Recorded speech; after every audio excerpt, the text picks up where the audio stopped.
final de 1916, durante a Primeira Guerra Mundial, um navio completamente armado, disfarçado de vapor civil, deixou Kiel, na Alemanha, em sigilo absoluto. O que ninguém sabia é que a sua viagem fantasma por todos os oceanos do mundo duraria mais de um ano, e que esse navio estava destinado a entrar para a história como o invasor mais produtivo e sorrateiro da frota imperial alemã.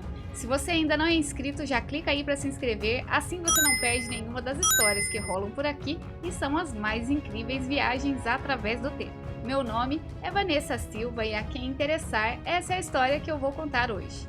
A Odisseia do Lobo Faminto, o imparável corsário Wolf.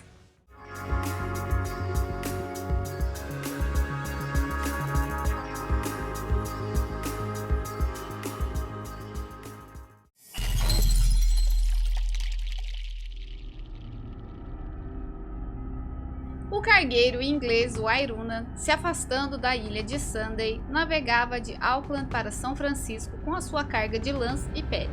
O calendário marcava 2 de julho de 1917 e já fazia quase 3 anos que a Primeira Guerra Mundial havia começado. Na cabina de rádio, Roy Alexander havia colocado os fones de lado e descansava no beliche, quando se sobressaltou com o rumor de um avião que sobrevoava o navio. Imediatamente ouviu uma explosão perto deles. Num salto, alcançou a ponte de comando e no mesmo instante chegava correndo um marinheiro com uma mensagem que havia sido atirada na coberta da proa, escrita em inglês, e dizia: "Não use o telégrafo, pare a máquina, siga as ordens do cruzador ou será bombardeado." O avião ainda deixou cair mais uma bomba bem à proa do navio para reforçar o recado.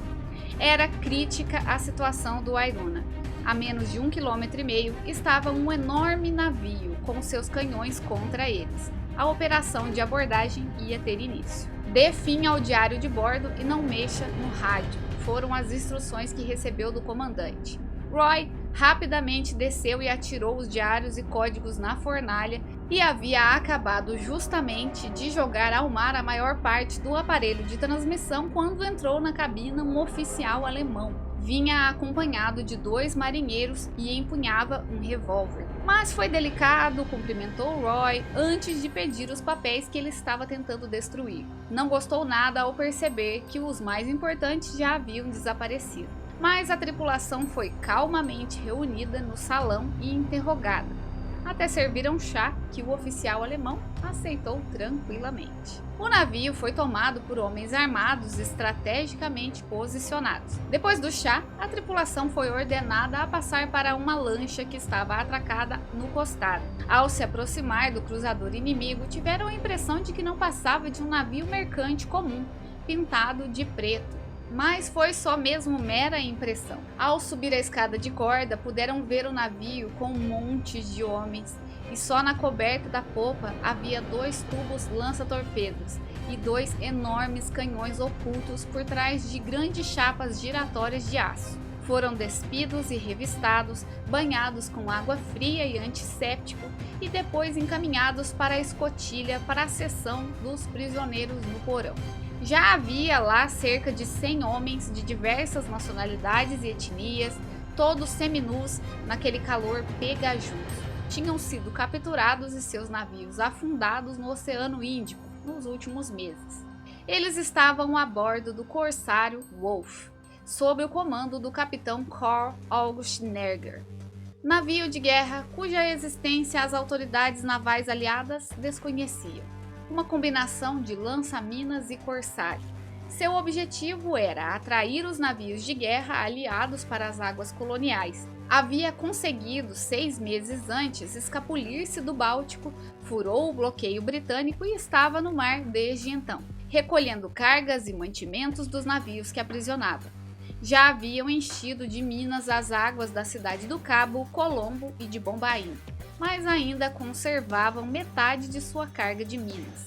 O capitão Saunders, em conversa com o capitão Meadows, o comandante do navio-tanque Turritella, o primeiro navio que foi capturado pelo Wolf, quando ele achava que seriam libertados, Ele retrucou que não tinha a menor esperança e que todo o êxito do Wolfe dependia de que nenhuma informação sobre o navio escapasse, que acreditava que seguiriam para a Alemanha nele caso conseguissem chegar lá algum dia.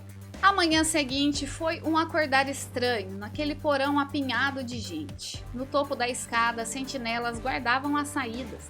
Depois do café com pão preto, os prisioneiros tiveram permissão para subir ao convés e puderam examinar melhor o corsário. Seu canhão, de 5,9 centímetros à popa, era uma obra-prima do disfarce. Mesmo olhando de perto, parecia um guindaste de cargueiro. Ali, entre o canhão, um sentinela com um fone nos ouvidos estava em constante comunicação com o passadiço de comando. Metralhadoras instaladas na coberta superior estavam miradas no convés dos prisioneiros. O navio dispunha ao todo de 7 canhões de 5,9 centímetros e 4 tubos lança-torpedos. A tripulação alemã, cerca de 400 homens, eram em sua maioria entre 25 e 30 anos, simpáticos e não importunavam os prisioneiros. O segundo dia em que passaram a bordo do Wolfe foi um domingo. Os novos prisioneiros puderam entender por que o domingo era ansiosamente esperado pelos capturados. Nesse dia ganhavam uma xícara de chocolate e podiam ouvir um concerto de algumas horas no convés. Era, na verdade, a pior banda do mundo. Os músicos sabiam apenas 5 peças que tocavam repetidamente. O Airuna passou ainda mais 15 dias ancorado para que pudessem saquear a carga de 1.200 toneladas de carvão e mais uma grande variedade de provisões. A transferência foi interrompida diversas vezes por tempestades e vendavais em alto mar. Sobretudo, a carga mais rica eram os 40 carneiros vivos, que para os alemães foram caídos do céu. Há meses não consumiam carne fresca a bordo do Wolfe. Após saquearem completamente, o Airuna foi levado para o largo e afundado a tiros de canhão. Nessa mesma oportunidade, o Wolfe fez mais uma vítima, a escuna americana Winslow, com 350 toneladas de carvão, benzina e tijolos refratários. Depois de pilhada, também foi a pique. Era indispensável ao êxito do Wolfe que não ficasse o menor vestígio de suas ações, nem mesmo de sua existência. Os prisioneiros tinham permissão de permanecer no convés até o pôr do sol. Numa dessas descidas, alguns prisioneiros deram cobertura para 2 homens que haviam resolvido fugir a nado, através daqueles mares infestados de tubarões. Ninguém mais teve notícia deles. Qualquer pessoa respondeu à chamada no lugar deles nos próximos dias e só foi notada a sua falta quando já iam em alto mar. O encarregado da guarda, o tenente von Oswald, um jovem impecável e solene, nenhum fio de cabelo lhe escapava do lugar, quando soube da fuga, teve toda a sua dignidade indo por água abaixo, e ele explodiu num ataque de fúria. Dizem que um alemão, quando se enfurece, deixa os italianos no chinelo. Em seu surto, eles bravejavam. Isso é uma absoluta falta de cavalheirismo. Até agora vocês não estavam como prisioneiros. Ouçam bem, eram hóspedes do almirante alemão. Os hóspedes, enfileirados, acompanhavam a cena boquiabertos quando o ouviram dizer: É uma grandíssima desconsideração o hóspede fugir. E por fim, arrematou: Agora, de hoje em diante, vocês não são mais hóspedes, são prisioneiros. E deixou o convés ainda esbravejando. Já no final de junho, estavam chegando à velocidade média no mar de Tasman, ao largo da ponta setentrional da Nova Zelândia. Espalhou-se o boato de que o Wolfe ia colocar algumas minas naquelas águas. Os prisioneiros, impedidos de ir ao convés até mesmo para usar o banheiro, puderam ouvir a tripulação ocupada. Podiam ouvir a instalação de trilhos no convés superior, os quais permitiam que as minas rolassem sobre a popa. Através de buracos de rebite no anteparo de aço que os separava do porão, conseguiam ver que ainda restavam cerca de 200 minas. Amarradas em longas fitas, cada uma presa à sua âncora de aço, pareciam imensos ovos pretos, do tamanho de barris. Era impossível aos prisioneiros não ficarem imaginando que iriam pelos ares caso algum projétil se extraviasse e caísse no meio daquela carga. Eles disputavam os buraquinhos para observar o trabalho de disposição das minas no mar. Uma vez mergulhada a mina, o invólucro pesado de metal fazia o papel de âncora e a amarra se desenroscava, ficando a mina a flutuar na profundidade prevista, geralmente cerca de 4,5 metros, de modo que somente grandes navios se chocariam na mina. A mina dispunha de uma espécie de chifres de chumbo de uns 15 centímetros que, quando recebia o choque, bastava uma pancada firme e a carga detonava. Nessa noite, ao todo, espalharam 25 minas numa área bem grande. A maioria dos prisioneiros já havia dormido antes da última ser lançada ao mar, menos Rhys, imediato do Airuna. Ficou ancorado e anotando num papel o número de minas atiradas. Rhys e sua paixão aos detalhes seriam mais tarde de grande ajuda às autoridades navais inglesas, pois foi um dos poucos prisioneiros que conseguiram escapar do Wolfe antes de chegar à Alemanha. Sua fuga ocorreu muitos meses depois. Um carvoeiro espanhol capturado, para o qual haviam transferido, naufragou na costa da Dinamarca. Ele conseguiu alcançar a praia e depois a Inglaterra. Foi condecorado com a Ordem do Império Britânico por suas cuidadosas notas sobre o número e a posição aproximada das minas postas pelo Wolfe. Muito embora estivessem trancafiados no porão, a maior parte do tempo, muitos eram lobos do mar capazes de se localizar mesmo sem instrumentos, com uma simples olhadela à linha da costa, ao sol ou às estrelas. Além disso, os seus cálculos podiam ser comprovados à medida que chegavam novos prisioneiros. Em alguns mapas escondidos no porão, marcavam o curso aproximado do navio. Durante semanas sucessivas, o Wolfe espalhou outros campos de minas no Estreito de Cook e ao largo de Nova Gales do Sul. Para tornar a situação dos prisioneiros ainda mais crítica, a comida mal dava para mantê-los vivos, sendo principalmente pão preto e café, e depois de uma refeição, ao meio-dia, de carne em conserva e batatas ressecadas. Os prisioneiros pareciam, em sua maioria, cadáveres ambulantes.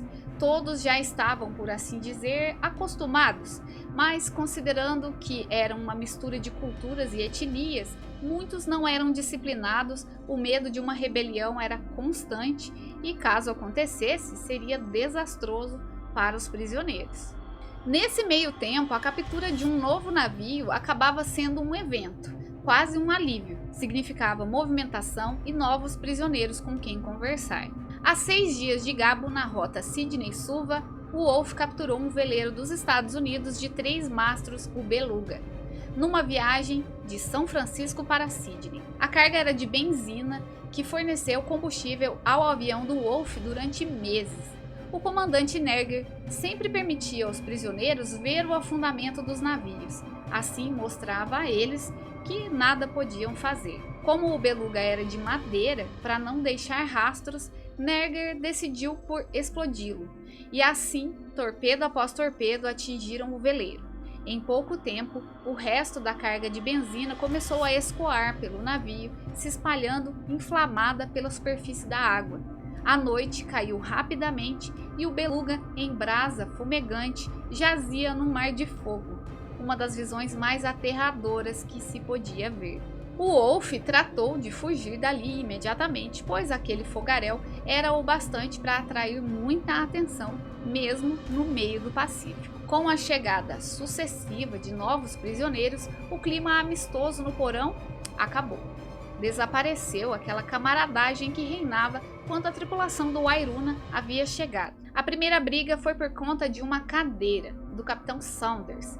Destacava-se no porão dentre os pertences que eles conseguiam salvar de seus navios. Parecia um trono. Ninguém ousava sentar nela. Estava tudo silencioso quando, ao voltar do convés, o capitão encontrou um comissário do Airuna sentado em sua cadeira, enrolando um cigarro. Foi logo intimado a se levantar.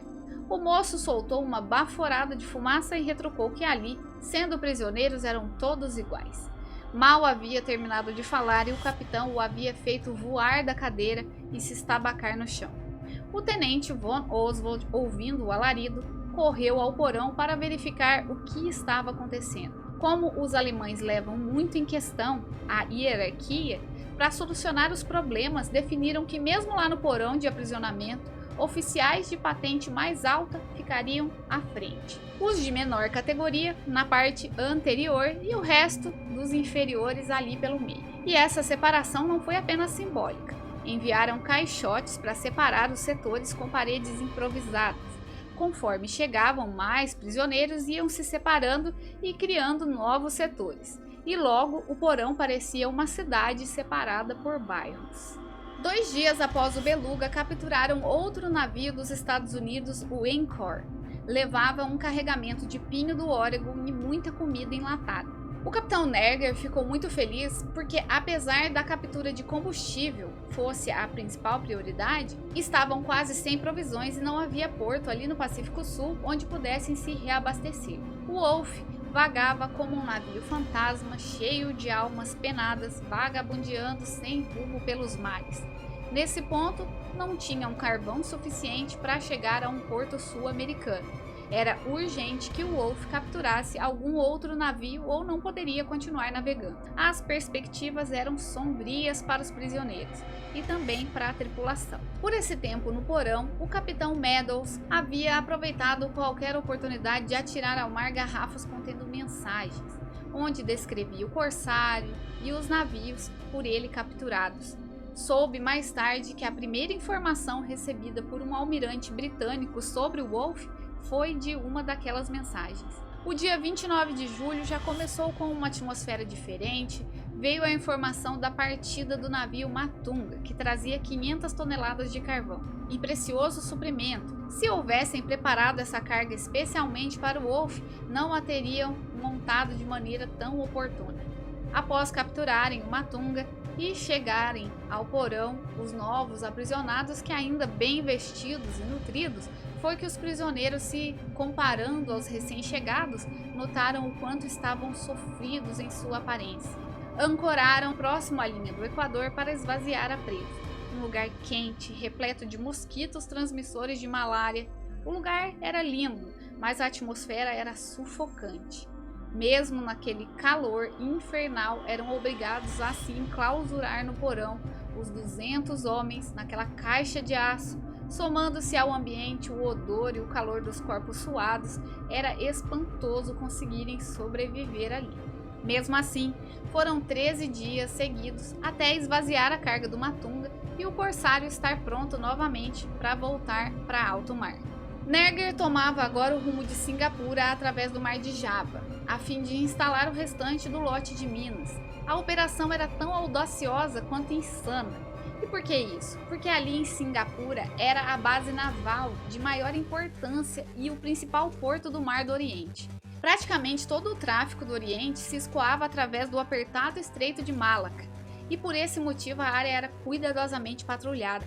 Pretender se enfiar nessa área era para o Wolf, cuja velocidade não ia além de 11 nós, um passo sentenciado para autodestruição. Mesmo assim, se enfiaram por ali, tomando severas precauções para que o disfarce do Wolf não fosse descoberto. Evitavam o quanto possível o rumo de outros navios. Retribuíam saudações, hasteavam ora uma bandeira inglesa, ora holandesa. O receio de Nerger era que o questionassem sobre o nome do navio. Se esse fosse descoberto, seria o fim. Em determinada ocasião, numa noite linda de luar, soaram os alarmes e o navio se aprontou para a luta. Ao ser anunciado na ponte de comando que havia um cruzador à vista, a claridade fazia à vista os 2 barcos claramente, as armas do Wolf todas apontando, só aguardando o pedido de identificação, que misteriosamente não veio. O cruzador não saiu do seu rumo, nunca saberemos o porquê. Era tamanha a sorte do corsário que muitos dos prisioneiros acreditavam que o capitão Nerger tinha alguma parte com o diabo. Lançaram então as minas por volta de meia-noite e terminaram antes do amanhecer. 110 minas foram arriadas. Em pouco tempo, já se achavam seguros em alto mar. Por volta de setembro, um dos prisioneiros, que era de um navio dos Estados Unidos, acabou falecendo por conta de problemas cardíacos. Admira-se que tenha resistido tanto. O capitão Nerger fazia questão de ter bandeiras das nações neutras ou aliadas, fazer para quem morria, mesmo que fosse um prisioneiro, um cerimonial completo. Deste modo, se envolvia o falecido na bandeira da sua nação, na presença de seus oficiais, e depois das orações eram atirados ao mar. Em uma tarde patrulhavam a rota comercial de Colombo ao Mar Vermelho quando ouviram do porão um tiro isolado de um dos canhões do Wolfe. Logo depois, as portinholas laterais da amurada se abriram, batendo com estrondo no costado, e partiu dos canhões uma descarga completa. O corsário não havia sido construído para aguentar fogo pesado. Assim, deu um recuo, tudo que não era fixo caiu ou bateu nas paredes numa barulheira infernal. Estilhaços voavam por toda parte. 4 dos canhões dispararam mais uma vez. Houve uma guinada tão forte que as repartições de madeira do porão desabaram. Com a escotilha aberta, puderam espiar e viram cerca de 1,5 km de distância um grande transatlântico, de cor cinzenta, o japonês Hitachi Maru. Os tiros do Wolfe arrancaram parte da chaminé, o casco com 4 rombos, mais outros tiros despedaçaram ainda mais o casco. A tripulação tentando escapar nos botes salva-vidas, mas Nerger era um assassino a sangue frio e disparava a queima-roupa contra o navio. Desse modo, vieram novos prisioneiros, novas cerimônias fúnebres. Dali a pouco, ancoraram para saquear a preciosa carga do Hitachi Maru.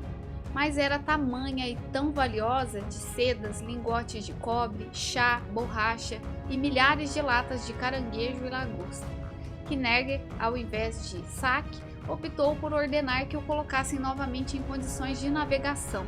A sua pretensão audaciosa era rebocar o enorme transatlântico até a Alemanha, mas não havia combustível para esse feito e, depois de um tempo sem sucesso ao conseguir saquear mais carvão, desistiu desse empreendimento audacioso. Por fim, o jeito foi mesmo saquear, abarrotar o porão com a preciosa carga.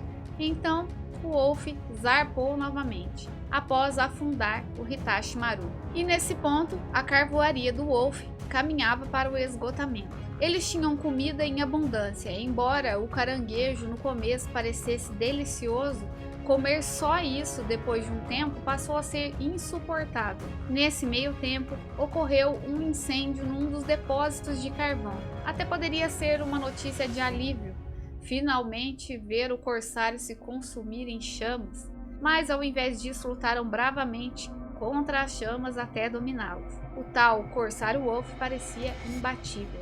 Sempre que se encontrava em situação terrível, parecia que surgia milagrosamente o suprimento que buscavam, e foi assim que encontraram o navio espanhol Igorz-Mendy, com mais de 7.000 toneladas de carvão. Para os prisioneiros isso era desesperador, pois com mais combustível as chances de irem para a Alemanha se afastavam, e o que vislumbravam era mesmo o fundo do mar. Em 30 de novembro de 1917, o Wolfe completou 1 ano no mar. Em comemoração, afundaram o veleiro estadunidense John H. Kirby, com um carregamento de 270 automóveis. Neste vieram mais 18 prisioneiros para serem espremidos no porão da popa. Rumaram em seguida para o sul para contornar o Cabo da Boa Esperança. Nesse ponto, começaram as baixas nos prisioneiros, vítimas de escorbuto. Já há muito tempo apresentando a doença, chegaram num nível de caírem os dentes, inchaços, a cor da pele amarelada, outros com manchas esverdeadas ou vermelhas, erupções cutâneas e muita coceira. Era como se estivessem apodrecendo em vida. Primeiro o corpo, depois o cérebro, por último os pulmões. Quando gangrenavam, era o fim. Essa doença teria sido facilmente combatida com alimentos frescos e um limão para cada homem. Mas para eles era só o interminável caranguejo com arroz. Os alimentos frescos foram reservados à tripulação. Em janeiro de 1918, o navio espanhol Igorz-Mendy, que seguia junto do Wolfe, partiu com as mulheres e os prisioneiros doentes. Após tantos meses no calor sufocante dos trópicos, foi verdadeiramente revigorante para os prisioneiros, que já superavam 400 pessoas nesse momento, o ar frio do Atlântico Norte. Foi aí que se desencadeou uma tempestade que seria relembrada por anos e anos pelos homens do mar. O navio não conseguia se manter a prumo. Depois de cada guinada violenta, aumentou o rasgo no casco, as bombas entupiram e não funcionavam mais. Passada a pior parte da tempestade, se empenharam em desentupir as bombas e na manhã seguinte, ainda cambaleante, já haviam até remendado os rombos. Em 14 de fevereiro, sabe-se lá como, atingiram a costa norueguesa, pois haviam navegado em águas perigosas, repletas de submarinos que poderiam torpedeá-lo a qualquer momento, além de patrulhas inglesas, minas. Por isso o consideravam um navio fantasma, de impressionante sorte. Era intocável. Ninguém o abatia. Quando precisavam de combustível, magicamente surgia.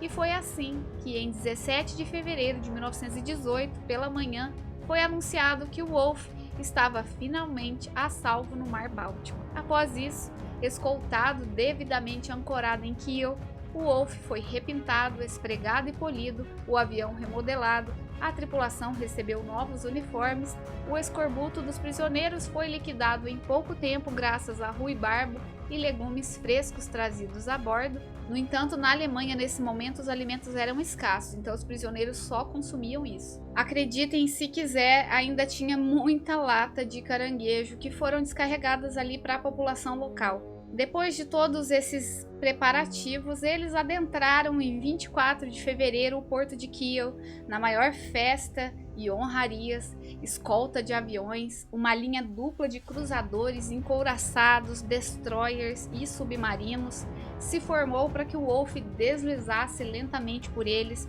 sob aclamações delirantes das tripulações, enquanto bandas de músicas rompiam em alegria.